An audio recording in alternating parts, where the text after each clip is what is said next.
bride, host and hostess, father, mother of the bridegroom, family and friends. Pray silence for the bridegroom, Mr. Matt Mogg.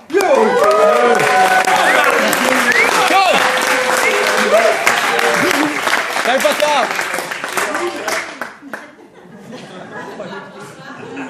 Breathe in. So firstly, Chris, I would like to thank you for your kind words and humour response, as always. I now know where Hayley gets her humour from. And possibly our height as well.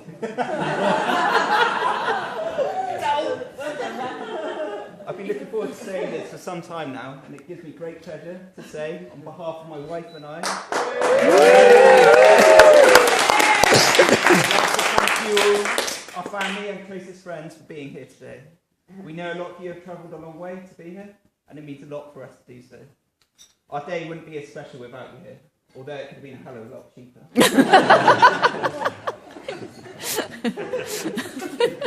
Thanks for all the amazing cards and gifts that you've given us. Unfortunately, no one bought us a toilet brush, but for that.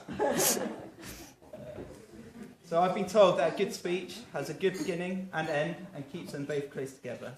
So I'll try and keep it as short as possible, but in case I ramble on a bit too long, the emergency exits are here and here. Please, no pushing or shoving. So before I kick off the thank yous, could you please make sure you charge your glasses, as I'll be making a few toasts along the way. For the kids, feel free to blow your bubbles, if you haven't done so already. Or if your parents aren't looking, feel free to have a drink. But Ollie and Joe, I'm watching you. I know what you Portsmouth boys are like. Scum.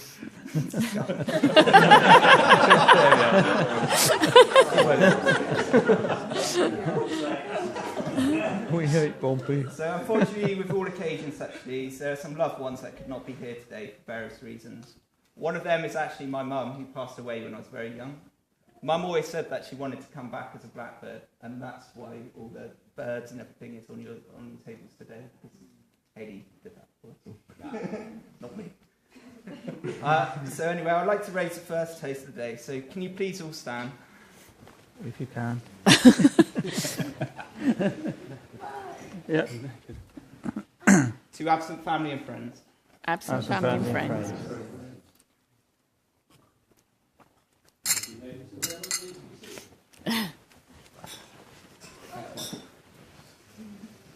So, Chris and Lynn, traditionally I'm supposed to thank you for welcoming me into your family. But it seems strange to do this, as you have both made me feel welcome from the very first day. Well, perhaps Lynn more so. As Chris pointed out earlier, we did bond recently on our trip to Florida, where he kindly took me to NASA for the day. During that day, I nearly collapsed after about 30 minutes of being there. I don't know whether it's all about the excitement of the NASA program or what. And then I continued to throw up for the duration of the morning. I think that day we did grow later. Especially as it means I couldn't drink a beer or eat the cookies. Or cheesecake. But thank you for raising a beautiful, intelligent and amazing daughter. Is that everything?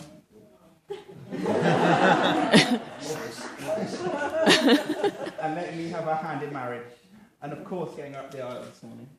Thank you for everything you've done to make today possible. I hope it feels less like you're losing a daughter and more like you're gaining a son, one that you can cook for, clean up after.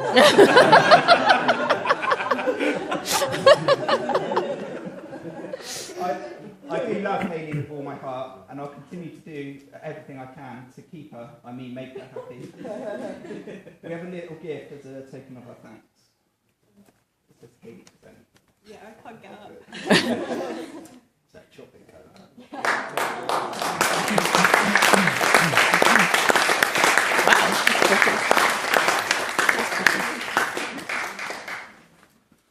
Dad and Annette, to find the words to thank you is a difficult task. With all the time in the world, I can never convey my gratitude for the love and support you have given me over the years. To both of you, I'll always be grateful for everything you've done for me and given me the foundation of life to be where I am today. Now, I know Ben might be saying a few stories a bit later on, which may shock and offend you and may relegate me from the favourite son status from one to I'm sorry for that. As I said earlier, I lost my mum when I was very young, and Dad was left to support myself and 2 teenage girls, my sisters, Julia and Deborah. And those times must have been very hard for you, Dad. I have the utmost admiration the way you coped and supported us all. I know you had a lot of love and a lot of support from a lot of people that are here today, and I thank you all for the love and support you gave my dad. But Dad, you really are a legend in my eyes.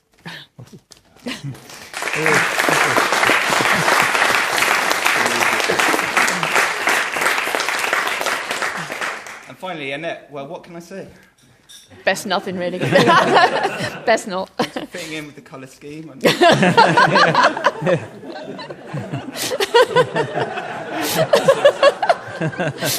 an amazing stepmother you've been to us all, and what hard work you've put in supporting and providing for the whole family. What you've done for us all is amazing, and what you do to put up with Dad is awesome. Thank you for coming into our lives, and thank you for everything you've ever done. You are 1 in a million. And again, I think we've got a present. Mm.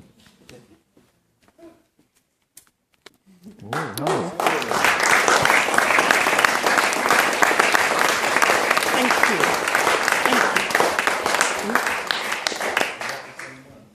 So sorry, can everyone stand again as I'd like to make another toast?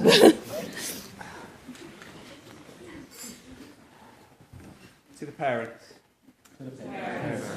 Thank you.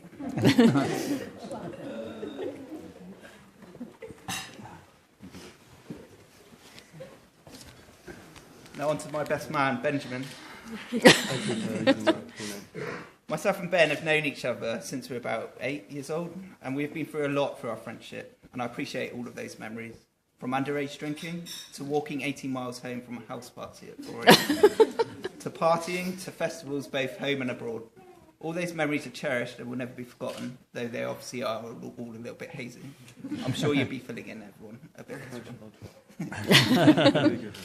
Thank you for all your support today and giving me an unforgettable stag do away in Madrid. Again, it was a little hazy, but from what I call it was an amazing weekend. Fortunately, I'll be remaining fully clothed, and I've no of hot chocolate throughout today. The DJ is taking requests later, so perhaps with the permission of my wife, watch this space. We've got a gift for you to say thanks for getting me back in one piece, albeit without a wallet, a smash phone. Wasn't my fault. You in there? I can't be everywhere. It's not fair.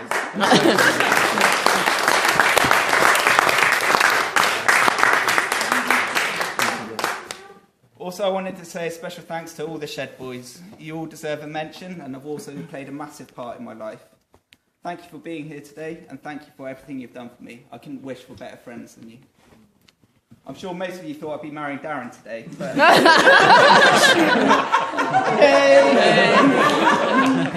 Alas, it just wasn't to be. So once again, can you please stand, as I'd like to make another toast?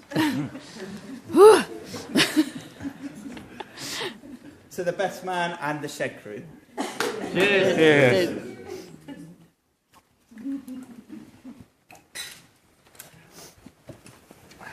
Thanks also goes to our great ushers, Darren, Paul, and my brother from another mother, Andre. You've done a great job making sure the right bums were on the right seats today, and generally looking beautiful. We've got a little present for you all as well. So I don't know, do you want to come up and get them? I can give them to you at a later stage. Darren, go. Go on then.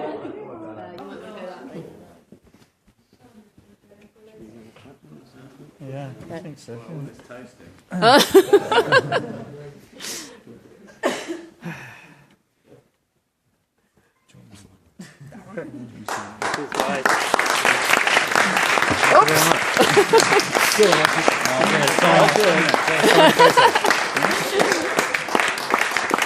Thanks, guys. Thank you also to the bridesmaids, Lizzie, Flick and Kerry. Thank you for all the support you've given to Hayley today and always being there for her. I know she's appreciative of everything you've ever done for her. We've also got a gift for you all as well.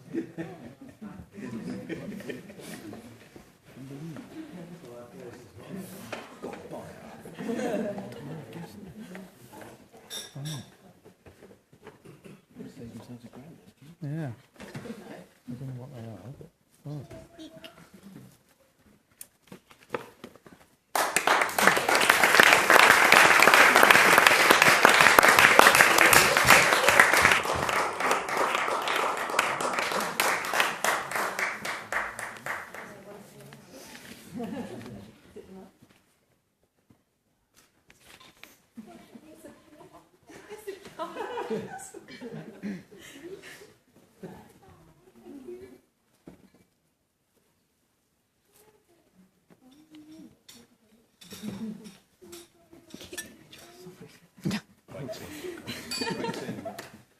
The list of people to thank is literally endless, but I do want to sit down, and we're now out of gifts. So on to the star of the show, Hayley. I hope the speech isn't getting overly boring, but if you indulge me a little bit longer, I'll tell you how I first met her. I first met Hayley when I worked at Mogg 5 years ago. The first time I saw her, I knew she was the one for me. It really was love at first sight. Hayley's first memory of me was probably somewhat different. Hayley one day came to ask me for help at work, and apparently I was reserved and not necessarily the most helpful of colleagues. It was probably a stupid question to do.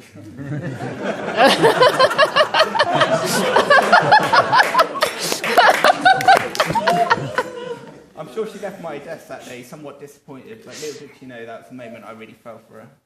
From this point, I knew I wanted to be with Hayley, and I'd do everything I could to be with her.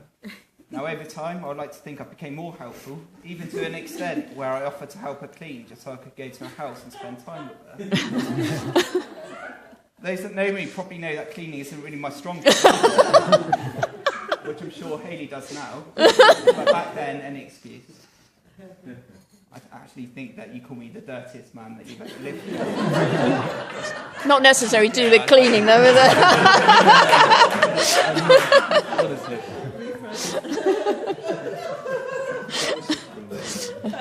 More from Ben later.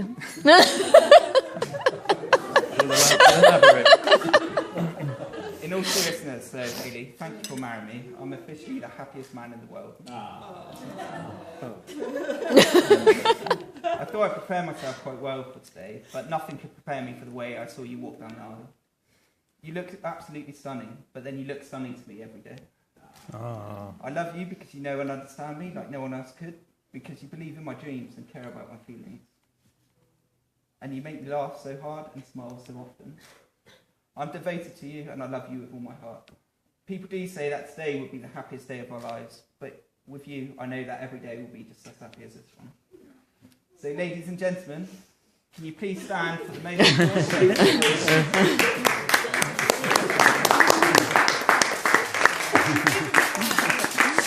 Well done, Matt. Very good. to my wife, the new Mrs. Mogg. Oh, yeah. Woo! Well done. Very good, Matt. Very good. Excellent. Excellent speech. That was brilliant. You did very well. Yeah, really. Ready now. Are we ready now? Thank you, Matt. Lovely work. The bride and the bridegroom, host and hostess, father, mother of the bridegroom, family and friends. Pray silence for the best man, Mr. Ben Taylor Brown.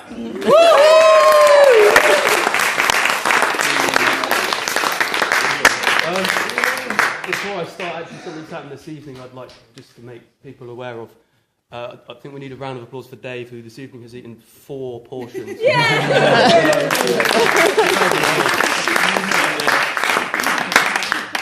So, good evening, ladies and gentlemen. For those who don't know me, I'm Ben. I've known Matt for about 3 days now. I do speeches to people who haven't got a lot of friends.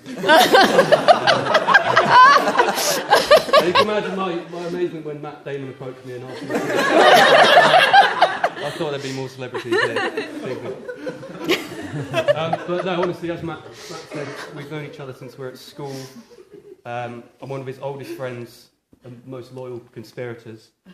And love him as I do, I've always suspected he might ask me to be his best man. And it's a great honour, but it was a bit like being asked to have sex with the Queen. It's sort of a big... it's a huge honour, but it's still not something you really want to have to do. I'd like to start actually, Hayley, with saying thank you, Hayley, to you, because admittedly I haven't got to know you that well yet, but I'm looking forward to doing that. But what I do know is I've not seen Matt as relaxed or as assured as he's been these last couple of years, and I think that's down to you, so thank you. He's been a difficult child to raise. On that note, actually, we don't need to keep standing up, so I know everyone's getting a bit tired. But I would just like to raise a glass for Hayley this evening, and who I think you'll agree looks absolutely stunning. Yeah. Hayley. What we're doing next? Right, so Matt's a very difficult person to speak for. There's a ridiculous amount of things you could say. Very, very difficult to filter down. I made the error of asking all our friends to refresh my memory with regards to his various transgressions over the years, and I still haven't decided if this was a good move or not. On the one hand, I got to relive many of his infamous and memorable achievements, I suppose you'd call them. But at the same time, 3 weeks on, I'm still reading through the list that was sent of kind of indiscretions and borderline crimes. And I think that says it all, really. So instead, I think I'll just say what I think about Matt. I think I'll just talk about the qualities I genuinely admire in him, of which there are many, trust me, there are some.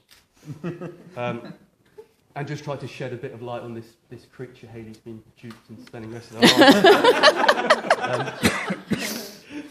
First of all, he's one of those genuinely kind guys. Like, it's rare to find someone who is genuinely kind, but he will literally do anything for his friends and his family. He will. And I think this was best highlighted, I'm just trying to choose from one of many stories, really. When we were about 16, so not legally able to drive yet, Matt's dad, and I'm not sure if he knows this or not. Matt's dad purchased a brand new, I think it was an Alfa Romeo, I'm not too sure.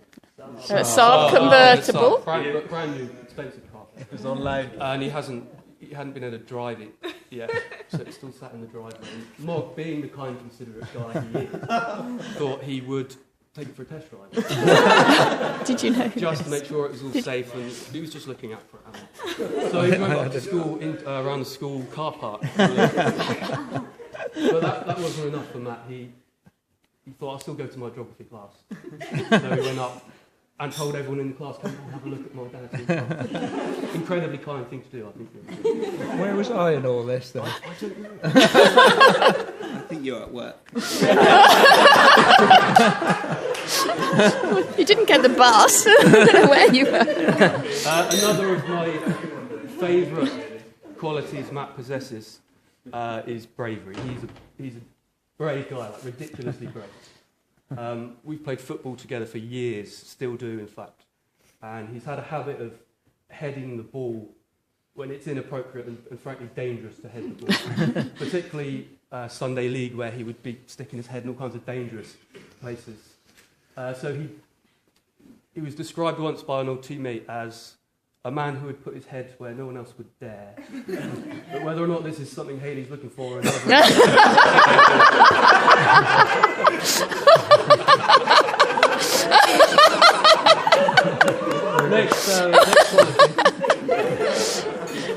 next admirable quality of Matt, he's entrepreneurial, he's successful, he's doing well.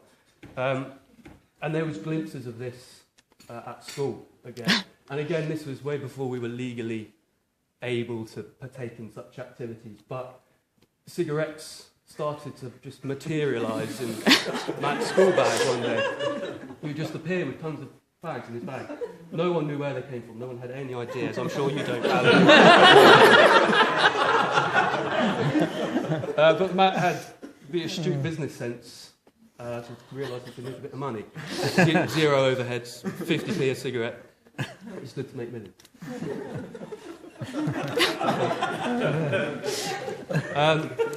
Perhaps my favourite and most enjoyable quality of Matt's is his quick-witted nature. He's a fast thinker.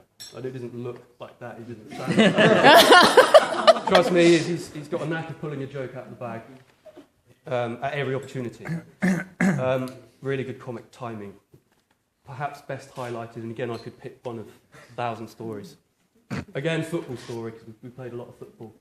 He kicked the ball once, intentionally, directly at another boy, just booted it at him, which on the surface doesn't seem particularly funny. And he shouted, "Handball," as the ball smashed into this kid, which again doesn't seem funny at all, except that the boy did only have one arm.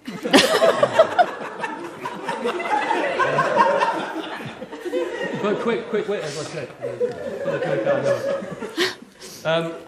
Another admirable quality of Matt's, he's confident. I think too many kind of bright young men, as we are, Matthew, are suppressed these days by headstrong females. If you agree on it.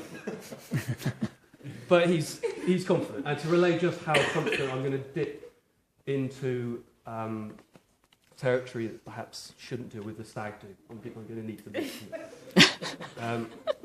But he'll understand it when you hear the story. Stag do's are supposed to end with the stag forced into some terribly controversial or compromising situation, as you know. They're not supposed to start that way. So we've been in our hotel. We'd had the first night, which was fairly chilled. And we'd gone out on the second night. We'd been out maybe 20 minutes. And we'd gone into one bar, just across the road, literally. And I went straight through, got a beer, walked through to the main bit of the bar, and thinking everyone's just going to be settling down. So 20 minutes in, Matt's already on stage, bra, outperforming this exotic transvestite performer, cowering behind him in the corner, thinking, what is this crazy Hawaiian thing standing in front of me? Very confident. And that was the start of the night. I'm not going to divulge details of the end of the night. So to summarise, Hayley, Mr. and Mrs. Gilbert, the man you've welcomed into your family is clearly, as demonstrated, one full of benevolence, graciousness, composure. That's the listing. And in fact, Mr. and Mrs. Gilbert, on that note, I'd like to personally thank you on behalf of all Matt's family and friends for hosting today. It's been absolutely brilliant. I'm sure everyone will agree. And I think actually just raise the glasses quickly, please, to Mr. and Mrs. Gilbert. Yeah. Gilbert. And also thank you for letting me be part of it. It's been a great honour to be part of today, not in a having sex with the Queen kind of way, just a normal honour. I think it's customary for best man to impart some sort of advice, or some sort of wisdom, inspiration perhaps, or to the groom on his wedding day. And I've been doing this to Matt for about 20 years now, so no need to stop. I'd actually like to say something nice about marriage. So I don't think marriage has a lot of nice things said about it these days. I've been married myself for a very specific amount of time. Exactly a specific amount of time. I think it's something that's become considered conventional, maybe overrated, kind of functional. Divorce rates, I think, are ridiculous and rising. I think the problem is people think marriage is for them. I think people enter into it thinking, what's in this for me? What can I get out of this? How is this going to work for me? People are reluctant to enter into it unless they've got their dream job, high salary, house, whatever it is. I just think that's the wrong way of looking at it. I think it's all about what you put in. Marriage isn't for you, marriage is for Hayley. I think if you look at it that way, it's going to work. It's what you put in. On that note, I wish you both a lifetime of happiness, prosperity and good conversation. My last toast, I'd like to raise a glass to Mr. and Mrs. Mogg. Yeah. Well done. Thank you.